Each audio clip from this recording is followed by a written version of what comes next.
क्या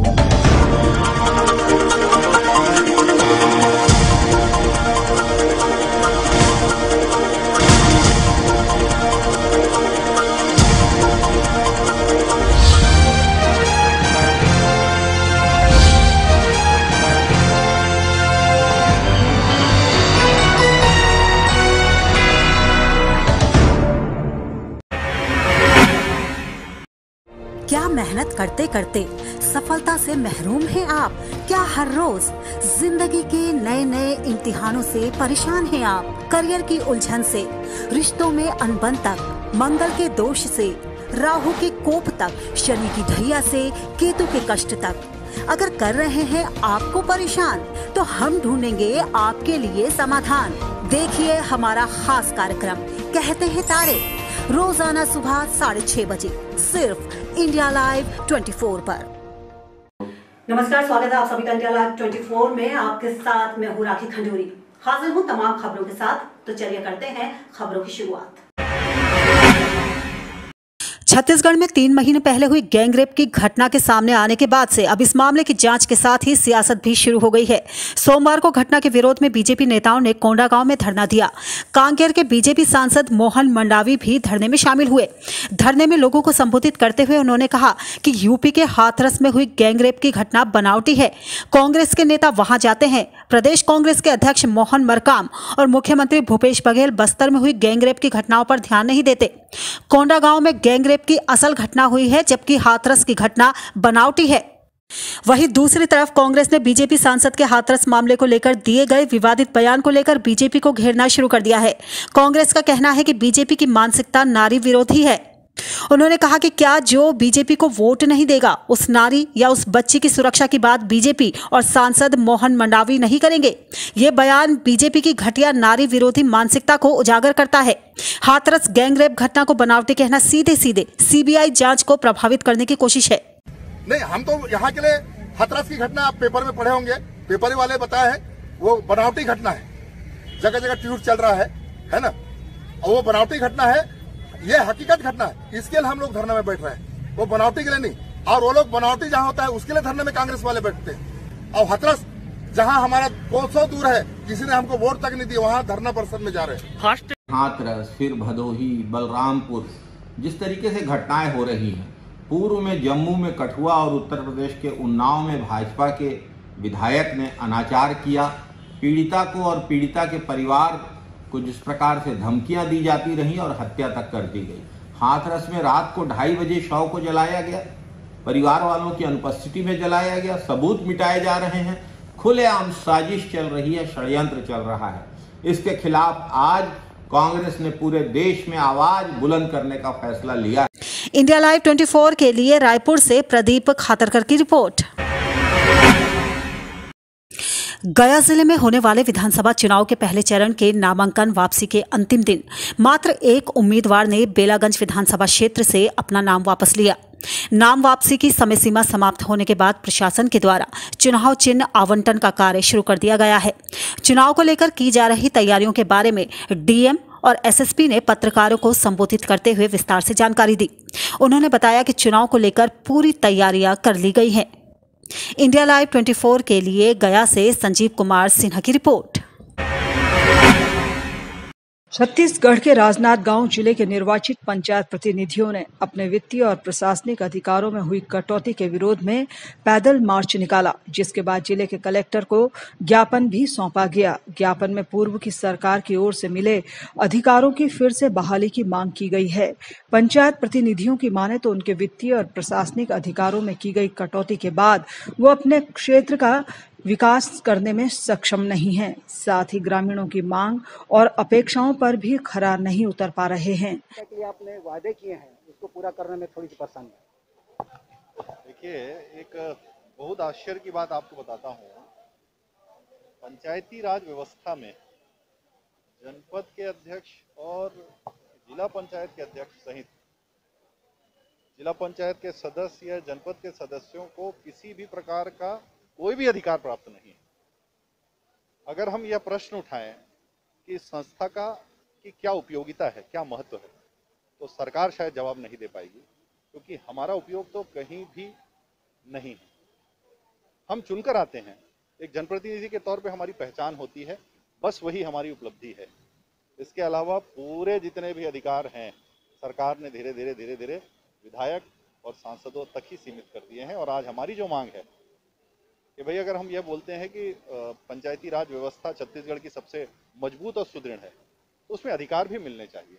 तब तो चुना हुआ जनप्रतिनिधि जनपद का जो 5-6 पंचायतों से जीत कर आता है, 30-35 पंचायतों से जिला पंचायत से जीत कर आता है, गांव वाले मांग करते हैं कि भाई हमको 1 लाख रुपए का मंच देना है या 2 लाख रुपए का कोई व्यवस्था करनी है, और हम चुप रहते हैं क्योंकि हमारे पास ना फंड है ना अधिकार है। और उसी अधिकार की वजह से हम यहाँ पहुँचे हुए हैं। हमारी मांग छत्तीसगढ़ सरकार से है कि पूर्व में डॉक्टर रमन सिंह जी के ज़माने में जो जिला और जनपद पंचायतों को निधियाँ मिलती थी, उसे क्यों बंद किया गया, और अगर बंद किया गया है तो उसको डबल करके जारी करना चाहिए। इंडिया लाइव 24 के लिए राजनांदगांव से एस ठाकुर की रिपोर्ट।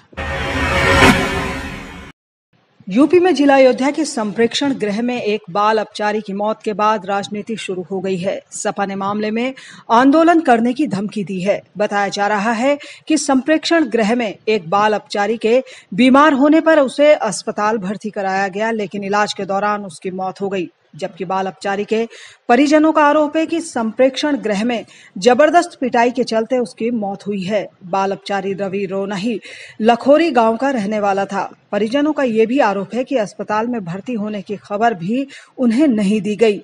उधर मौके पर पहुंचे सपा नेता अनूप सिंह ने पीड़ित परिवार को इंसाफ नहीं मिलने की सूरत में आंदोलन करने तक की धमकी दे डाली है।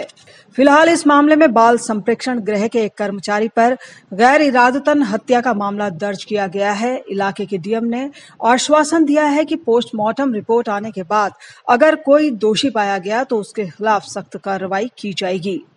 तारीख की रात में यानी कि 10 और 11 के बीच में एक बच्चे की यहाँ पे डेथ हुई है, तो उनके परिवार के लोग भी मिलके गए थे। उसकी कुछ तबीयत भी ख़राब थी, लेकिन उसको संदिग्ध मानते हुए एक मुकदमा दर्ज कराया गया है। ये कोतवाली में यहाँ पे एक मुकदमा दर्ज कराया गया और उसकी विधिवत जांच की गई है। हमने भी अपनी तरफ से यही ताकि किसी भी प्रकार की कोई लापरवाही ना रहे और किसी को उसमें आरोप लगाने का अवसर ना मिले, दूध का दूध पानी का पानी हो, इसी को दृष्टिकोण में रखते हुए मैंने भी दौरा किया है। उसमें मुकदमा दर्ज कर लिया गया है और उसके बच्चे की बॉडी की जो है पोस्टमार्टम अभी होनी है। उसमें विधिवत विवेचना करके जो भी कार्रवाई बनती है वो कार्रवाई की जाएगी। पूर्व में भी यहाँ पे इस तरह के मामले सामने बच्चों से दुर्व्यवहार, लेकिन जांच ही चलती रह जाती है। इस बार क्या नहीं, देखिए पौने 2 साल से मैं यहाँ पे हूँ, तो पूर्व में ऐसा बच्चों से दुर्व्यवहार के मेरे साथ पौने 2 साल के कार्यकाल में कोई प्रकरण नहीं आया है। और मैंने भी पहले भी इसमें इंस्पेक्शन बहुत डिटेल में किए थे और जजेस लगातार इसमें आते हैं और उनके सबके इंस्पेक्शन नोट्स हमें भी मिलते रहते हैं। तो पूर्व में ऐसे दुर्व्यवहार का कोई भी प्रकरण नहीं है, लेकिन ये जो प्रकरण है इसमें हम लोगों को डाउट है, तो उसी को लेकर के मुकदमा दर्ज कराया गया और उसकी विधिवत विवेचना करेंगे। इंडिया लाइव 24 के लिए अयोध्या से ब्रजेश सैन की रिपोर्ट। गोपीगंज में निर्माणाधीन पुल से साइटर का एक बड़ा भाग सीधे रोड पर आ गिरा। उसके नीचे एक मोटरसाइकिल सवार जैसे ही अपनी मोटरसाइकिल को खड़ी करके थोड़ी दूर ही पहुंचा था कि एक बड़ा साइडर उस मोटरसाइकिल पर आकर गिर गया। यह उसकी संजोग ही रहा होगा कि उसकी जान बच गई, अन्यथा एक बड़ा हादसा हो जाता, लेकिन मोटरसाइकिल पूरी तरह से क्षतिग्रस्त हो गई। ऐसा ही एक बड़ा हादसा बनारस के कैंट क्षेत्र में हुआ था, जहां एक बड़ा पिलर बड़ी जोर आवाज के साथ नीचे गिरा था और इसमें कई लोग घायल हो गए थे। कई लोगों की मृत्यु हो गई और कई गाड़ियां क्षतिग्रस्त हो गई थी। यह घटना चर्चा का विषय था, फिर भी उससे सबक न लेते हुए निर्माण संस्था ऐसी लापरवाही बरत रही है। इस प्रकार की घटना के लिए कौन जिम्मेदार है? क्या नाम है आपको? सर मेरा नाम राम बाबू गुप्ता है। क्या घटना घटी है यहाँ पर? सर यहाँ पे घटना ये घटी है, हम जा रहे थे गुटखा लेने के लिए, खड़े हुए दुकान पे, बाइक जो हम खड़ा करके उतरे हैं नीचे, वैसे बनते हुए पुल पर से एक पत्थर बड़ा सा गिरा और हमारे बाइक ऊपर गिरा। हम बाल बचे। अब पत्थर गिरा बाइक पे, बाइक एकदम ख़त्म हो गई है, हमारी भी जान बच गई बाल। कहाँ से पत्थर गिरा? ऊपर पुल से गिरी है, जो पुल बन रही है वही पुल से गिरी है। और भी सारे पत्थर हिल रहे हैं, जो काम चल रहा है रोड का, तब पत्थर हिल रहे हैं, कभी भी गिर सकते हैं। इंडिया लाइव 24 के लिए भदोही से सहयोगी सुरेश गुप्ता के साथ विवेक कुमार की रिपोर्ट। काशीपुर स्वर्गीय रमेश चंद्र जी की स्मृति में रॉकी टेंट एंड कैटर्स के स्वामी रॉकी अरोरा द्वारा काशीपुर तथा आसपास के लोगों के लिए दिल्ली के डॉक्टरों की टीम द्वारा निःशुल्क शुगर की जांच की गई, जिसमें करीब 150 लोगों की जांच की जा चुकी है। शिविर का समय सुबह 10 बजे से दोपहर 3 बजे तक रामनगर रोड स्थित पायते वाली रामलीला में लगाया गया था, जिसमें आने वाले सभी मरीजों की निःशुल्क शुगर की जांच दिल्ली से आए हुए डॉक्टरों की टीम द्वारा की गई। सहयोगी संस्था के रूप में क्लीन एंड ग्रीन काशीपुर के सदस्यों ने सहयोग किया। शिविर का शुभारंभ काशीपुर कोतवाल चंद्रमोहन सिंह ने फीता काटकर किया। दिल्ली से आए डॉक्टर पुलकित वार्ष्णेय और उनकी टीम ने मरीजों की जांच की। लायंस क्लब काशीपुर की ओर से निःशुल्क काढ़ा दवाई और मास्क का वितरण किया गया। चांदी जी की याद में स्मृति में ये निःशुल्क कैंप शिविर लगाया गया, जिसके हमारे Kashipur diamond club Lions club Kashipur diamond के हमारे नगर अध्यक्ष आदरणीय रघुनाथ अरोड़ा जी और राकेश रोकी जी, सूरज मेडिकल वाले और हमारे क्लीन एंड ग्रीन काशीपुर, इन सब का योगदान रहा। काशीपुर से हमारे अजय चौधरी जी हैं जो डॉक्टरों का प्रबंध किया है, हमारे दिल्ली से आए हैं, उनके द्वारा ये चेकअप किया गया और आगे भी भविष्य में ऐसे कार्यक्रम होते रहेंगे। ये एक बहुत बड़ा गिफ्ट है, उपहार है।